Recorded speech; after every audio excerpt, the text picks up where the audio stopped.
Olá, olá, meus amigos, sejam todos muito bem-vindos. Estamos começando mais uma aula aqui na LAC Concursos. Eu sou o professor Stanley Costa, professor de Direito Civil e Processo Civil, e hoje nós vamos dar sequência aos nossos estudos sobre o novo Código de Processo Civil. E no novo Código de Processo Civil estamos estudando a comunicação dos atos processuais. Esta é a quarta parte desse estudo.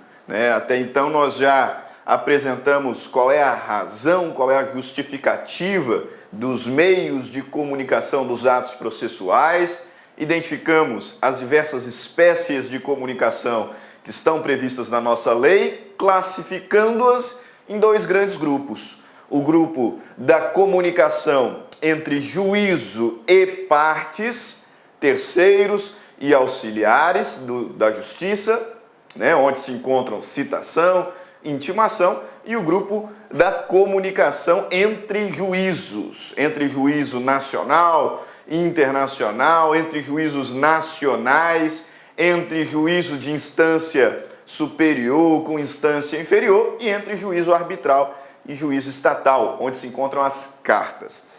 Nós já falamos sobre citação, conceito de citação, as suas características, apresentamos as diferentes espécies, modalidades, algumas regras específicas sobre a citação, e nessa parte 4, então, damos sequência com as outras formas de comunicação dos atos processuais.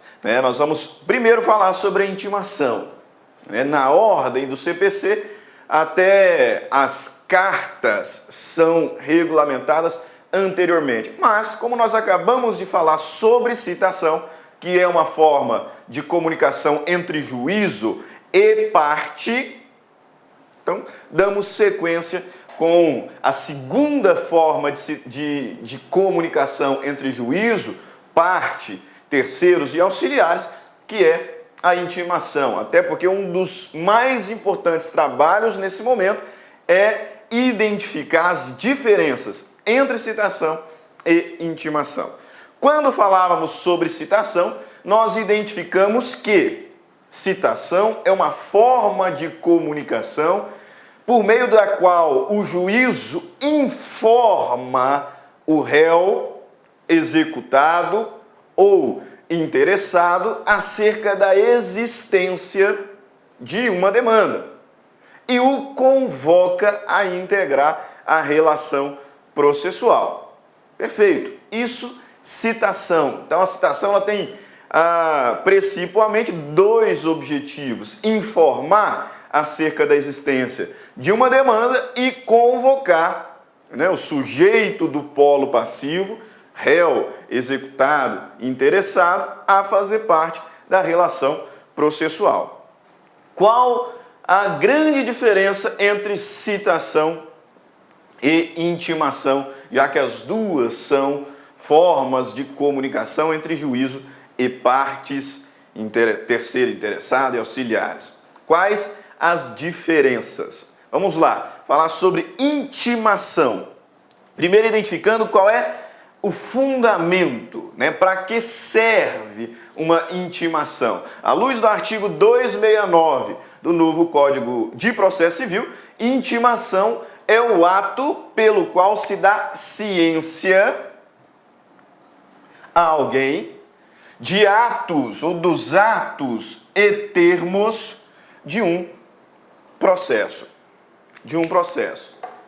Intimação é a forma por meio da qual o juízo dá ciência a alguém dos atos e termos de um processo. Alguns doutrinadores vão falar: intimação ela serve para informar sobre a prática de um ato processual ou para convocar alguém a praticar um ato processual. Mas observe um detalhe importante nesse conceito.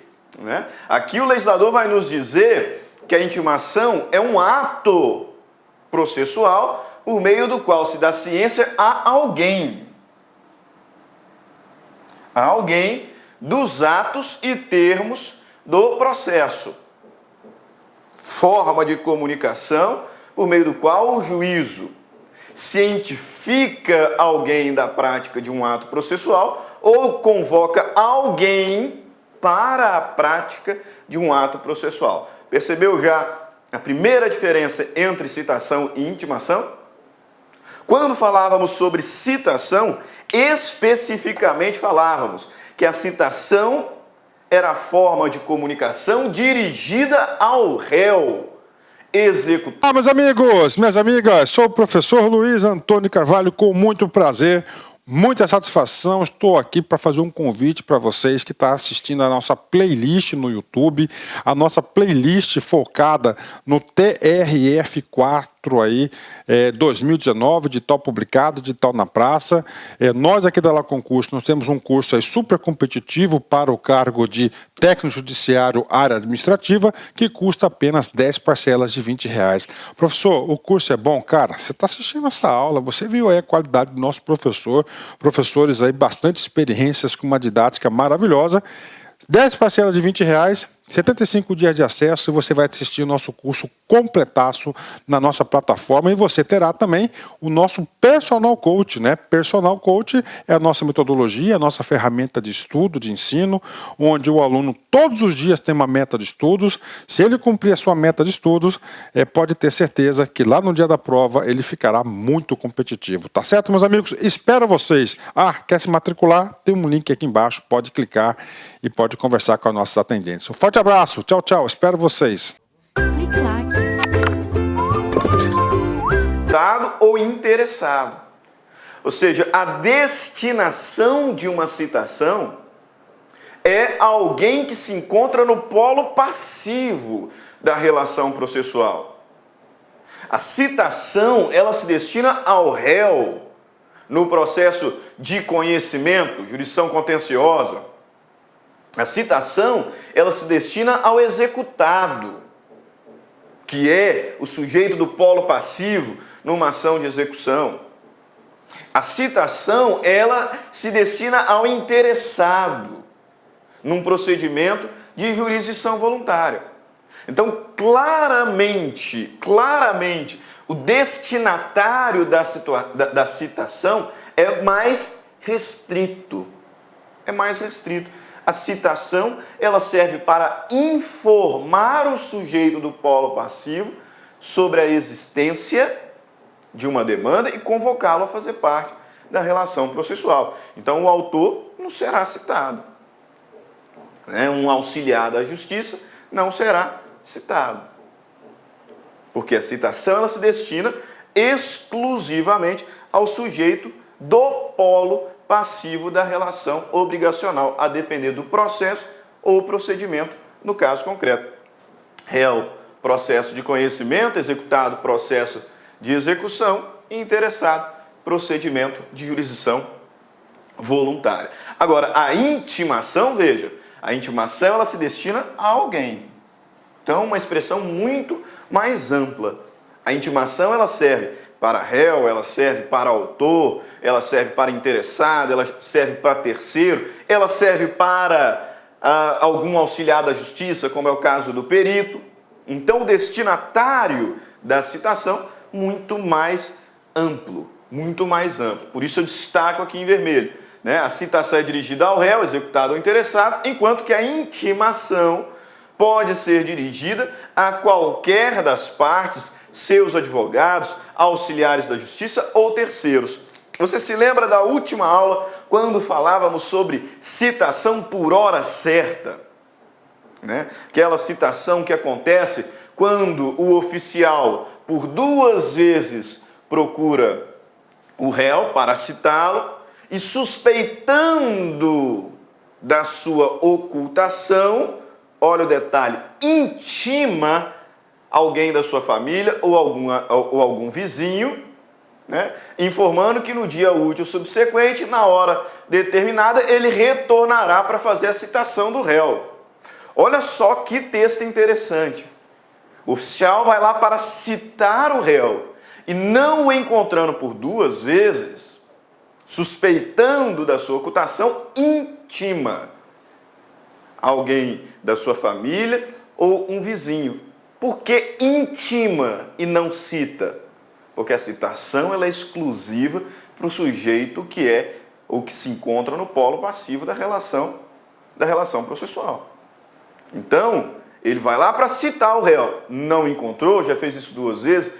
Há suspeitas de ocultação, ele intima alguém da família, um vizinho, né, informando que voltará no dia subsequente útil, na hora determinada, para realizar a citação daquele réu que não fora encontrado. Ok? Então, detalhe aí interessante. Outro ponto a se observar, que eu destaco aqui para o nosso estudo, né, como diferenciador entre citação e intimação. A citação, ela serve para dar ciência da demanda e para integrar o réu executado ou interessado ao processo. 2 são os objetivos específicos da citação. No bem da verdade, o legislador só trata desse segundo objetivo. Mas é óbvio que esse segundo objetivo é precedido pelo primeiro, que é cientificação. Então, 2 são os fundamentos principais, né, os fundamentos objetivos da citação. Quais? Cientificar o sujeito passivo sobre a existência da demanda e convocá-lo a integrar o processo. Ponto. Acabou. Intimação, além de ter, né, destinatários mais amplos, porque podem ser quaisquer das partes, autor, réu, exequente, executado, pode ser um terceiro, pode ser um auxiliar da justiça, pode ser o advogado das partes. Então, além de ter um rol de destinatários muito mais amplo, o objeto também o é. Porque a intimação ela serve para dar ciência de qualquer ato ou termo do processo. A lei estabelece dessa forma: a intimação serve para dar ciência de qualquer ato ou termo do processo, para que faça ou deixe de fazer alguma coisa. Por isso que a doutrina vai dizer, a finalidade da intimação é cientificar alguém sobre a prática de determinado ato processual ou convocar alguém a praticar determinado ato processual. Lembra lá do inicinho da citação. Eu disse para os senhores, não é correto dizer que o réu será citado para apresentar defesa, como acontecia no CPC 73. O réu vai ser citado para apresentar defesa. Não, de forma alguma. De forma alguma. A citação serve para cientificar sobre a existência da demanda e convocar o réu a integrar a relação processual. Ponto. Fechando assim a relação triangular. Ponto. Não posso dizer, não é técnico dizer, como o CPC 73 fazia, que o réu será citado para responder, né, a demanda, que ele será citado para contestar, ou, na vigência do novo CPC, dizer que ele será citado para audiência de conciliação ou mediação. Não, não.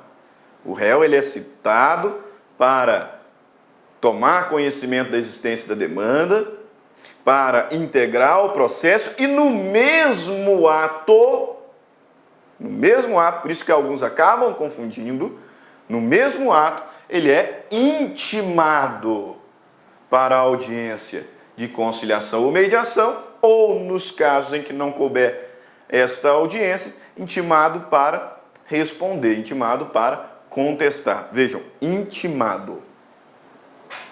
Intimado, ok? Então, citação serve para dar ciência, para integrar. Intimação serve para dar ciência de qualquer ato do processo, para convocar alguém à prática de qualquer ato do processo. Ok? Terceira diferença, terceira e última diferença nessa parte introdutória sobre intimação: a citação ela é feita pessoalmente ao citando, né? Quando falávamos sobre as espécies de citação, nós identificamos que existem duas espécies: citação pessoal e citação ficta, né? Eu tenho várias modalidades de citação pessoal, né? Duas modalidades de citação ficta, edital por hora certa, mas no gênero, né, nós temos duas espécies: pessoal, ficta. E a regra é a pessoalidade. A pessoalidade. Então a citação ela deve ser feita na pessoa do réu ou do seu representante legal, mandatário. Mas na pessoa, o princípio da pessoalidade. Já a intimação, regra geral, ela não é destinada à parte. Ela é destinada ao advogado da parte. Então aqui nós temos uma exceção a essa pessoalidade. A citação ela é feita, em regra, pessoalmente ao citando, enquanto que a intimação, em regra, é dirigida ao advogado da parte, né? Ou aos advogados das partes. Beleza? Então, 3 diferenças aí significativas entre citação e intimação. Nós temos também várias espécies, né, de intimação. A intimação pode ser por meio eletrônico, diário oficial, pessoal em cartório, como acontece naquela modalidade de citação que vimos na última aula, por carta registrada com AR, por oficial de justiça, por hora certa, por edital. A intimação também pode fazer. A questão é, se lá quando falávamos de citação, a regra era citação por correio, no caso das pessoas físicas, microempresa, empresa de pequeno porte, e citação por meio eletrônico, com relação às outras pessoas jurídicas de direito público e direito privado, aqui a intimação, em regra, ela é por meio eletrônico ou diário oficial. Por meio eletrônico ou diário oficial. Por meio eletrônico hoje, mais usado por conta do advento da tecnologia, PJE e etc. Mas essas aqui são as duas regras, né? Bem mais raro falar em intimação por correio, por carta. Ok? Agora vamos ver o que o novo CPC fala sobre a intimação. A intimação tem bem menos segredo se comparado com a citação. Citação um assunto muito mais complexo, né? Demanda muito mais atenção da nossa parte. Intimação não, mais tranquilo, regras bem mais objetivas que valem a pena serem observadas. Vejamos aqui, ó, artigo 270 do novo CPC. As intimações realizam-se sempre que possível por meio eletrônico. Veja lá, essa é a regra. Essa é a regra, né? Enquanto a citação para pessoas físicas, microempresa, empresa de pequeno porte, em regra, a citação é realizada por correio, o legislador está dizendo aqui, as intimações realizam-se sempre que possível por meio eletrônico na forma da lei. Okay? Quando não realizadas por meio eletrônico, consideram-se feitas as intimações pela publicação pela publicação dos atos no órgão oficial, né? Então, diário oficial. Artigo 275, a intimação será feita por oficial de justiça quando frustrada a realização por meio eletrônico ou pelo correio. Ok? Observar então a regra preferencial aqui para a intimação. A citação, última aula, para a pessoa física, microempresa, empresa de pequeno porte, regra, correio. Para as demais pessoas jurídicas, regra, meio eletrônico. Exceção direta, oficial de justiça. Ok? Intimação, regra, meio eletrônico. Até porque com o PJE, né, o processo está lá cadastrado. Então, as partes já fazem parte da relação processual. Muito mais simples se fazer a intimação por meio eletrônico. Não sendo feita por meio eletrônico, próxima forma imediata, publicação em diário oficial. Não deu nenhum nem outro? Tenta por correio. Não sendo possível a intimação por meio eletrônico, nem por correio, nem por diário oficial, aí sim eu busco a alternativa do oficial de justiça. Ok? Para fechar a intimação, assunto bem simples, a única coisa que eu quero lembrar, novidade do CPC 15, né, e novidade nós temos que ter muito cuidado, diz respeito à calendarização. No início das nossas aulas sobre atos processuais, quando falávamos lá sobre forma dos atos processuais, eu destaquei, né, duas novidades do CPC 15, quais sejam o negócio jurídico processual e a calendarização. Né? Vimos que as partes e juiz podem agendar a data das práticas dos atos processuais. Lembra disso? Pois bem, por ser novidade, muito importante lembrar. Muito importante lembrar. O que, professor? Que havendo calendário para a prática dos atos processuais, as partes, elas não serão intimadas. Havendo a formalização de calendário, as partes não serão intimadas dos atos que constarem do calendário. Então, as intimações serão dispensadas. Não se esqueçam disso, né? Já tem algum tempo que tratamos o tema dos negócios jurídicos processuais, do calendário, mas lembrando, né, legislador processualista traz a possibilidade das partes, em conjunto com o juiz, né, elaborarem um calendário agendando previamente a prática, a data para a prática dos atos processuais. Show, beleza. Meus amigos, minhas amigas, sou o professor Luiz Antônio Carvalho, com muito prazer, muita satisfação, estou aqui para fazer um convite para vocês que estão assistindo a nossa playlist no YouTube, a nossa playlist focada no TRF4 aí, 2019, de tal publicado, de tal na praça. Nós aqui da La Concurso, nós temos um curso aí super competitivo para o cargo de técnico judiciário área administrativa, que custa apenas 10 parcelas de R$20. Professor, o curso é bom? Cara, você está assistindo essa aula, você viu aí a qualidade do nosso professor, professores aí, bastante experiências com uma didática maravilhosa. 10 parcelas de R$20, 75 dias de acesso, e você vai assistir o nosso curso completaço na nossa plataforma, e você terá também o nosso Personal Coach, né? Personal Coach é a nossa metodologia, a nossa ferramenta de estudo, de ensino, onde o aluno todos os dias tem uma meta de estudos. Se ele cumprir a sua meta de estudos, pode ter certeza que lá no dia da prova ele ficará muito competitivo. Tá certo, meus amigos? Espero vocês. Quer se matricular? Tem um link aqui embaixo, pode clicar e pode conversar com os nossos atendentes. Um forte abraço, tchau, tchau, espero vocês. Clique lá.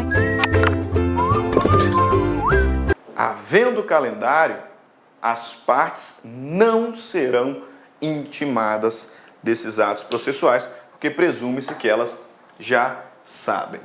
Ok? Beleza. Então, assim, terminamos o estudo sobre citação e intimação, que são as duas formas de comunicação entre juízo e partes, terceiros e auxiliares.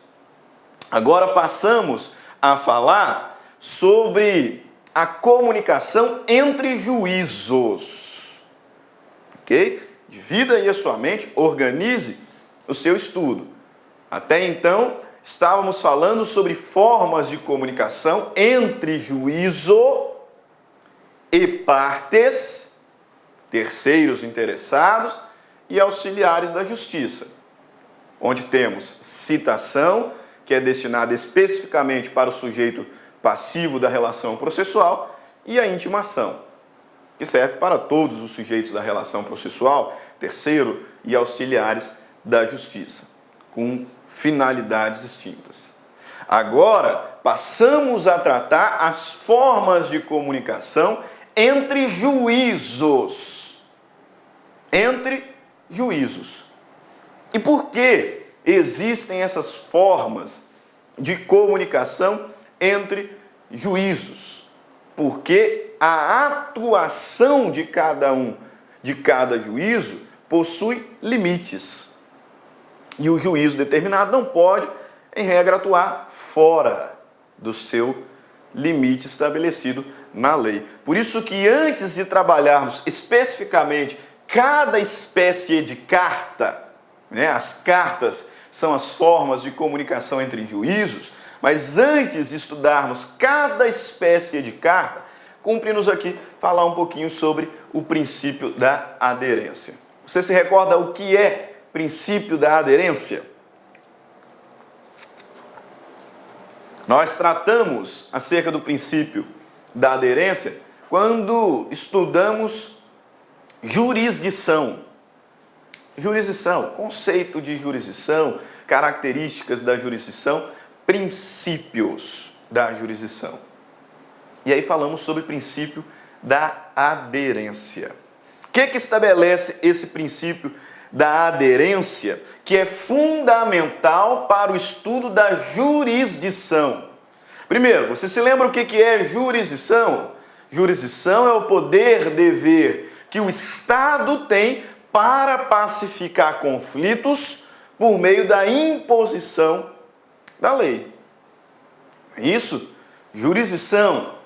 Doutrinariamente, a gente analisa a jurisdição a partir de 3 vertentes: poder, função e atividade. Mas, para nossa reflexão agora, jurisdição, poder, dever do Estado de dizer e impor o direito para a pacificação de conflitos de interesse. Juris dicere. E aí a jurisdição tem diversas características e alguns princípios. Um dos princípios da jurisdição é o princípio da aderência. Princípio que estabelece limitações ao exercício legítimo da jurisdição, que é esse poder-dever do Estado de impor o direito para a solução de conflitos. O princípio da aderência é o princípio que estabelece limitações ao exercício dessa jurisdição, limitações de caráter territorial. De caráter territorial. O novo CPC diz expressamente: a jurisdição ela é exercida em todo o território nacional. Então, primeira consequência imediata do princípio da aderência é que o poder jurisdicional brasileiro só pode atuar dentro do território nacional. Então, está aderido ao território nacional. Fora do território nacional, o Poder Judiciário brasileiro não tem jurisdição. Por isso que estudamos no início do novo CPC acerca dos limites da jurisdição nacional, onde trabalhamos temas como competência internacional concorrente e competência internacional exclusiva. Princípio da aderência. Princípio da aderência, que impõe limites à atuação jurisdicional exercida pelo Poder Judiciário, exercida tipicamente pelo Poder Judiciário. A jurisdição ela é exercida por juízes e tribunais dentro do território nacional. Primeira visão, primeira consequência desse princípio da aderência. Fora do território nacional, falta jurisdição ao Poder Judiciário brasileiro. Essa é a questão. Olha lá, o juiz devidamente investido de jurisdição só pode exercê-la dentro do território nacional, sendo vedado atuar fora desses limites. Porque fora desses limites, detalhe importante, falta-lhe jurisdição. Jurisdição. Agora, dentro do território nacional, nós temos diversos juízes, diversos juízos. E é importante observar que, sendo a jurisdição una e indivisível, duas características da jurisdição, ela é una e indivisível. Um juiz devidamente investido, notem, tem jurisdição em todo o território nacional. Agora, uma análise interna. Numa análise mais ampla, é importante observar que determinado juízo não tem jurisdição fora dos limites do território nacional. Agora, internamente, notem, qualquer juiz devidamente investido de jurisdição tem jurisdição em todo o território nacional. É isso mesmo.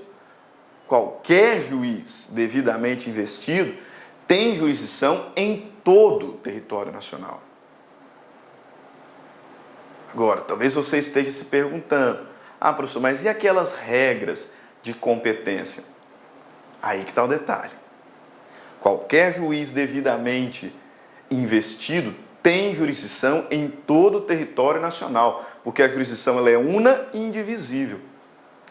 Mas, por uma questão de organização do Poder Judiciário, por uma questão de segurança jurídica e considerando o grande número de processos, o grande número de juízes e a extensão continental do nosso país, o legislador, ele impõe regras que limitam o exercício jurisdicional de determinado juízo. Observaram a sutileza da afirmação? Qualquer juiz devidamente investido tem jurisdição em todo o território nacional. Mas por uma questão de organização, de segurança jurídica, foram criadas regras de competência que têm por objetivo limitar o exercício. O exercício. Isso tem tudo a ver com o princípio da aderência. Porque internamente, o princípio da aderência é que estabelecerá essas regras de competência que limitam o exercício da jurisdição. Que limitam o exercício da jurisdição. Por isso, aponto aqui, internamente, todo juiz devidamente investido. Meus amigos, minhas amigas, sou o professor Luiz Antônio Carvalho, com muito prazer, muita satisfação. Estou aqui para fazer um convite para vocês que estão assistindo a nossa playlist no YouTube, a nossa playlist focada no TRF4 aí, 2019, de tal publicado, de tal na praça. Nós aqui da La Concurso, nós temos um curso aí super competitivo para o cargo de técnico judiciário área administrativa, que custa apenas 10 parcelas de R$20. Professor, o curso é bom? Cara, você está assistindo essa aula, você viu aí a qualidade do nosso professor, professores aí bastante experiências com uma didática maravilhosa. 10 parcelas de R$20, 75 dias de acesso, e você vai assistir o nosso curso completaço na nossa plataforma, e você terá também o nosso Personal Coach, né? Personal Coach é a nossa metodologia, a nossa ferramenta de estudo, de ensino, onde o aluno todos os dias tem uma meta de estudos. Se ele cumprir a sua meta de estudos, pode ter certeza que lá no dia da prova ele ficará muito competitivo. Tá certo, meus amigos? Espero vocês. Quer se matricular? Tem um link aqui embaixo, pode clicar e pode conversar com as nossas atendentes. Um forte abraço, tchau, tchau, espero vocês. Tem jurisdição sobre todo o território nacional, porque a jurisdição é una, indivisível. Ocorre que, por questão de organização, segurança jurídica, a lei estabelece limites territoriais internos ao exercício dessa jurisdição. Em todo o território nacional, o juiz tem jurisdição, devidamente investido. Só que apenas na base geográfica previamente estabelecida por lei é que ele tem competência. Então, fora desse limite geográfico, ele continua a ter jurisdição, mas ele não tem competência. Competência. Observaram a diferença? Duas consequências do princípio da aderência. Primeiro, o princípio da aderência estabelece limites geográficos à própria jurisdição, dizendo que os juízes e tribunais têm jurisdição em todo o território nacional. Fora do território nacional não tem jurisdição.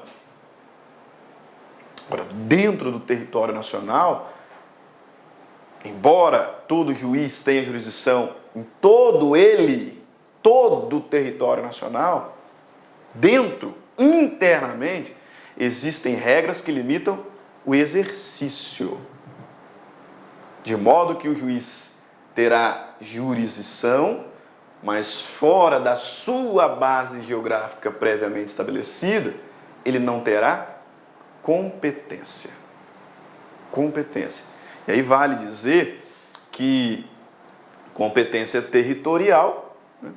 Competência territorial, em regra, é competência relativa. Ok?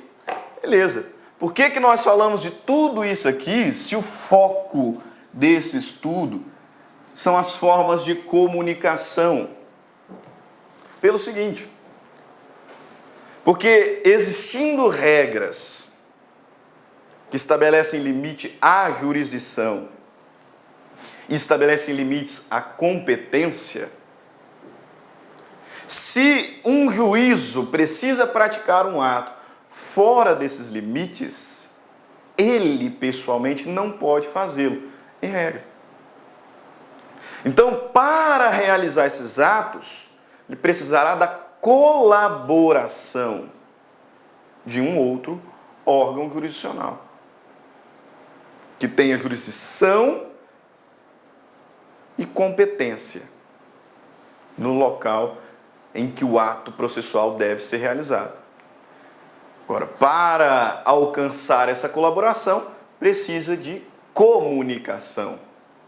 Aqui que surgem as chamadas cartas. As chamadas cartas. Em razão do princípio da aderência, quando for necessária a prática de ato processual fora desses limites, né, do ponto de vista pátrio, né, e também do ponto de vista interno, o juiz deverá se utilizar de carta precatória ou carta rogatória. No primeiro caso, carta precatória, estou pensando em limites internos. Estou falando de competência. O juízo tem jurisdição, porque ele tem em todo o território nacional, mas naquele local ele não tem competência. Falta competência, precisa de carta precatória. Agora, quando penso do ponto de vista internacional, fora do território brasileiro, o juiz não tem jurisdição. Carta rogatória. Carta rogatória. Então, a carta precatória serve, né, para as situações em que falta competência, enquanto que a carta rogatória, que é a segunda, serve para quando faltar jurisdição.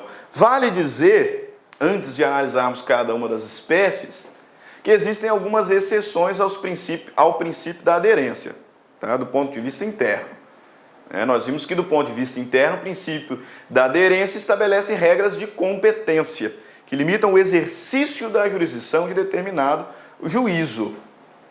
Só que existem algumas regras, existem algumas exceções, melhor dizendo.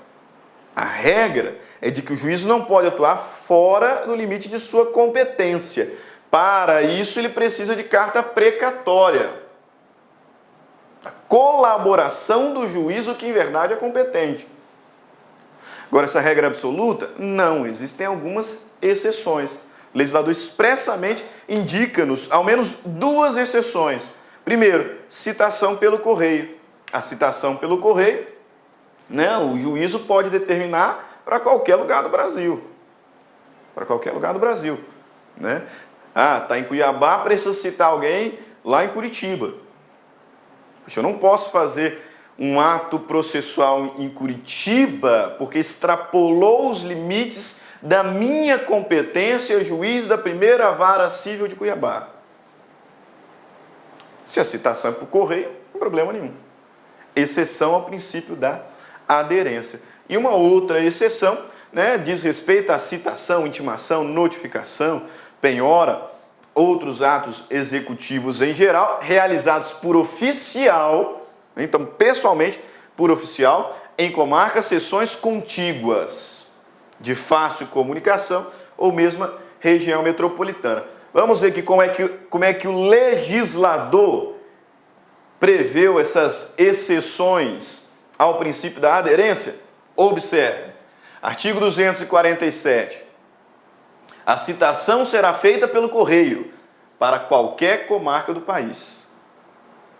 Qualquer comarca do país. Então, exceção ao princípio da aderência. Mesmo comarcas fora dos limites da minha competência.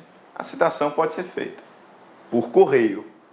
A citação será feita pelo correio para qualquer comarca do país. E o artigo 255, diz lá, nas comarcas contíguas, de fácil comunicação, e nas que se situem na mesma região metropolitana, o oficial de justiça poderá efetuar em qualquer delas, então mesmo fora aí do limite de competência, citações, intimações, notificações, penhoras e quaisquer outros atos executivos.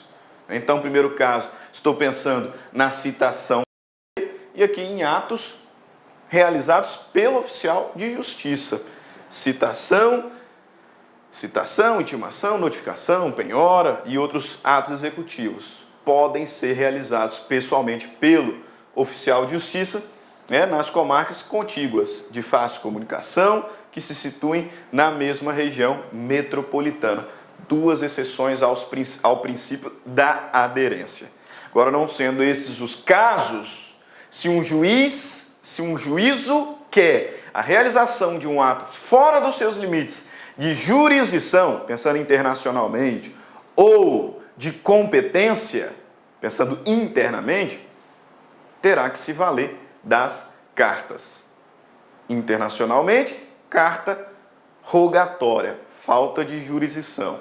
Internamente, carta precatória, falta de competência. Falta de competência. Ok?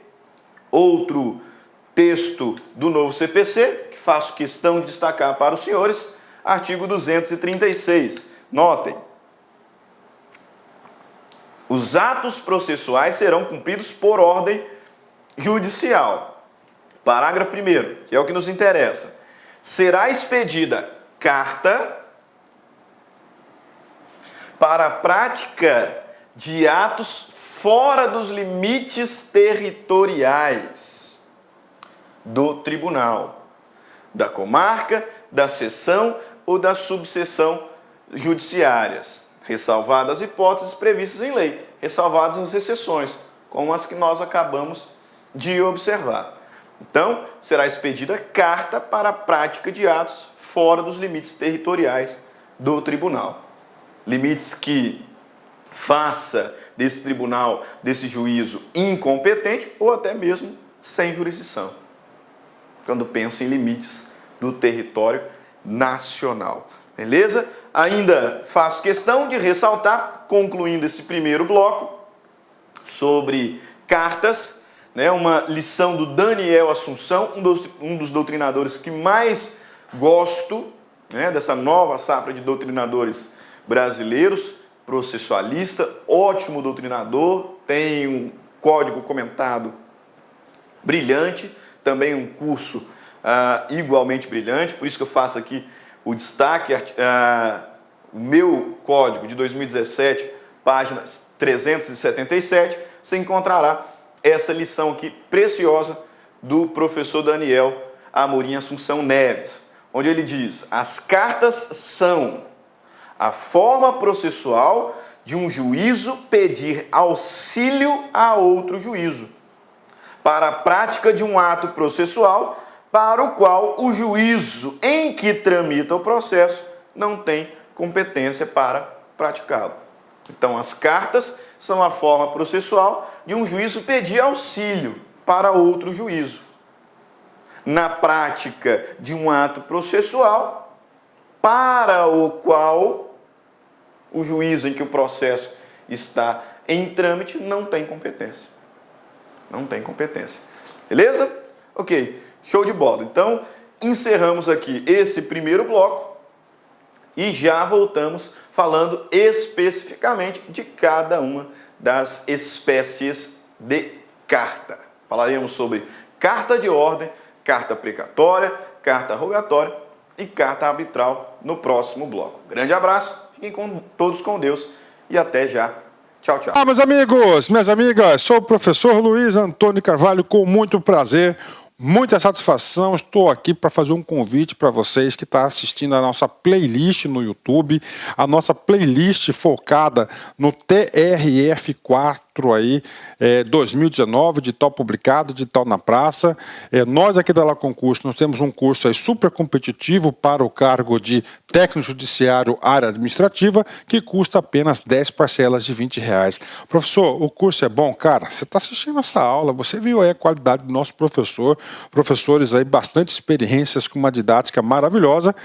10 parcelas de R$20, 75 dias de acesso, e você vai assistir o nosso curso completaço na nossa plataforma, e você terá também o nosso Personal Coach, né? Personal Coach é a nossa metodologia, a nossa ferramenta de estudo, de ensino, onde o aluno todos os dias tem uma meta de estudos. Se ele cumprir a sua meta de estudos, pode ter certeza que lá no dia da prova ele ficará muito competitivo. Tá certo, meus amigos? Espero vocês.